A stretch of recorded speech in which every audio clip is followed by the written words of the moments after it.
बिस्मिल्लाहिर्रहमानिर्रहीम जी दोस्तों, अस्सलाम वालेकुम। हम आपका अपने चैनल पर खुशामदीद कहते हैं। आज का हमारा परसेंटेज के ऊपर ये दूसरा लेक्चर है। हम आपको इसमें सिखाएंगे कि अगर कोई परसेंट हमने मालूम करनी है कि इससे क्वांटिटी की ये परसेंट कितनी मालूम करेंगे, तो उस मालूम करने का आसान तरीका हम आपको बताने जा रहे हैं। ये इसका इस्तेमाल होता है कि बिज़नेस में जो कोई कंपनी हमें कुछ जो भी देती है या हम किसी की कोई डील करवाते हैं, तो हम उसके ऊपर अपना परसेंटेज लेते हैं कि इस कोई भी क्वांटिटी है हम उसका इतना परसेंट लेंगे। तो उसका परसेंट अगर हम निकालेंगे तो वो एक्यूरेट जो फिगर है वो कितनी होगी, हम उसको किस तरीके से निकालेंगे, तो हम आपको इस लेक्चर में वो निकालना सिखाएंगे। तो आइए दोस्तों शुरू करते हैं। फाइंडिंग परसेंटेज, जैसे कि पहला हमने एग्जांपल लिया हुआ है 30% ऑफ 70। जो क्वेश्चन हैं ये बहुत ही आसान क्वेश्चन हैं। ये जो है बहुत ही टेस्टों में, बहुत सी सारे टेस्टों में, जैसे कि अभी चल रही हैं STS की टेस्ट हैं, इसमें तो दो तीन इसमें से ज़रूर आ रहे हैं। तो इसको बहुत ही गौर से देखना और समझने की कोशिश करेंगे। जो ये 3% 30% ऑफ 70, तो हम क्या करेंगे कि 30% 70 कितना जो है वो होगा। तो हमको उसको निकालने का तरीका ये है कि 30 को डिवाइड करेंगे 100 से। मतलब कि पहले ही लेक्चर में हमने बता दिया था कि जब परसेंट होगी तो हम उसको परसेंटेज को इस तरीके से लिख सकते हैं कि जो जो 30 है वो 100 में से 30 हिस्से निकाले हुए हैं, ये 30 हिस्से 100 में से, तो ये परसेंटेज की दूसरी शक्ल हम इसे कह सकते हैं। अब ये हमें किस क्वांटिटी की निकालनी है, हम उसको मल्टीप्लाई करेंगे इस हिस्से से, तो वो है 70। अब हम इसको डिवाइड करेंगे कि जो 100 है वो इसको डिवाइड कर रहा है, जीरो इसका खत्म, जीरो इसका खत्म, और ये जीरो इसका से खत्म हो गया, यहाँ बचा एक और ऊपर बचे 3 और 7। 3 को हम 7 के साथ मल्टीप्लाई करेंगे क्योंकि जो भी जीरो थे वो तो खत्म हो गए हैं। अब क्या बचा है, 3 और 7 बचा है और वो आपस में मल्टीप्लाई हो रहे हैं, तो हम इन दोनों को आपस में मल्टीप्लाई करेंगे तो जवाब आ जाएगा 21। 3 टाइम्स 7 इज 21। तो ये था क्या, 70 का जो 30% है वो है 21 एज आंसर। और ये हमने आंसर लिया हुआ है, लेकिन ये तो वन नंबर्स में थे 30 थे, लेकिन यहाँ क्या है 60.5%, 60.5 है। तो इस 8 में से ये 60.5% कितना अमाउंट होगा, तो हम इसको क्या करेंगे, 60.5 है, इसको क्या करेंगे डिवाइड करेंगे 100 से। जी दोस्तों, अब इसको मल्टीप्लाई करेंगे 800 से।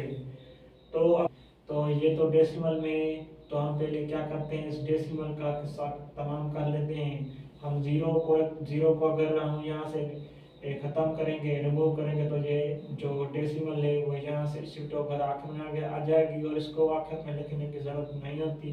तो ये क्या बन गया 65, और ये यहाँ से जीरो रेस हो गया, तो अब क्या बन गए 605, और ये हो गया 100, ये हो गया 80। अब क्या करेंगे, ये जीरो जीरो से कैंसिल हो गया।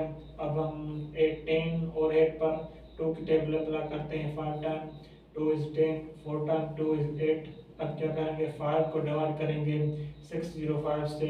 12 टाइम 5 इज 60, 1 टाइम 5 इज 5, तो ये हो गया 1 to 1। अब 1 to 1 को मल्टीप्लाई करेंगे 4 से, तो 1 to 1 को मल्टीप्लाई करते हैं 4 से, तो देखते हैं क्या आंसर आता है। 4 time 1 is 4, 4 time 2 is 8, 4 time 1 is 4। तो ये जो आंसर आ गया वो आ गया 484। 484 इज आंसर। तो क्या होगा, 60.5% ऑफ 800 क्या निकल आया, 484, 484। This is answer dear friends. अब हम चलते हैं कि ये तो थे 1% मिली हुई थी, उसका अमाउंट हमने निकाल लिया। अब हम अगर ऐसा क्वेश्चन आ जाए हमें कि ये अमाउंट तो दिया हुआ होगा और कहेंगे कि 25% क्या होगा 75 पर 70 का, तो मतलब कि इस 21 जो प्रॉफिट है या लॉस है जो भी है वो 70 में से है, तो हमने कितने परसेंट जो है वो लॉस में गए या प्रॉफिट में गए हैं, तो हम उसको किस तरीके से निकालेंगे। हमने उसको समझाने के पहले 15 की कितनी परसेंट निकलेगी, तो हम क्या करेंगे 15 को जो है ऑप्टेन है इसको डिवाइड करेंगे टोटल से, टोटल का 700 और इसको मल्टीप्लाई करेंगे फिर 100 से। तो ये दोस्तों ये दो जीरोस खत्म हो गए, बच गए 15/7 और 15 को डिवाइड करेंगे 7 के साथ, तो 7 टाइम 1 इज 17, 7 टाइम 2 इज 14, एक बचा, यहाँ डेसिमल दे दी और फिर इसको 0 दे दिया।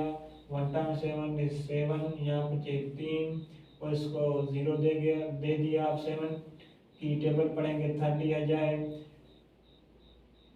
7 टाइम 4 इज 28, 7 टाइम 4 इज 28 और यहाँ 2 बचे इसको 0 दे दिए। अब 2 टाइम 7 इज 14, 3 टाइम 7 इज 21, ये बढ़ गया इसके लिए।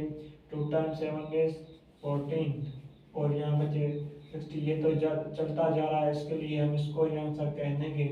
तो ये आंसर है 2.142, 2.142 इसको हम परसेंट दे दें। तो ये आंसर है कि 15 जो है वो 700 में से कितनी परसेंट है, वो है 2.142 सॉरी। अब ये दूसरा हमने एग्जाम्पल ले लिया हुआ है जो वर्बली क्वेश्चन है कि सलीम है 120 के सलीम के पास 120 रुपये हैं। ही स्पेंड 25% ऑफ हिज अमाउंट, कि वो 25% जो है वो खर्च करता है। तो अब ये क्वेश्चन ये है कि how much money he left, तो इसके बाद इसको कितना जो पैसे हैं वो बचे हमें, तो हम उसको निकालेंगे। उसके लिए क्या करेंगे 25% किसकी निकालेंगे 120 की, तो 25% इसको निकालने किसकी है वो है 120। 25% को इस सर्कल में तब्दील करेंगे, उसको मल्टीप्लाई करेंगे 120 से, ये 0 खत्म हो गया।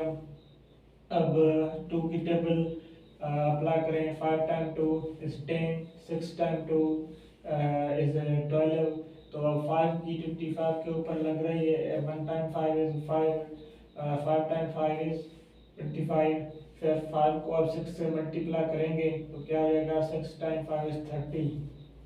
तो इसने जो है स्पेंड की वो कितने पैसे थे, वो 30 थे और इसके पास थे कितने, वो थे 120। अब हमारा सवाल जो असल सवाल था वो था कि इसके पास बचे कितने पैसे, ये सवाल का जवाब नहीं है। हम जो रकम टोटल रकम थी 120 उसमें से 30 निकालेंगे तो हमें पता चल जाएगा कि इसके बाद इसको ऊपर इसके पास कितने रुपए बचे हैं, तो ये वो है 90।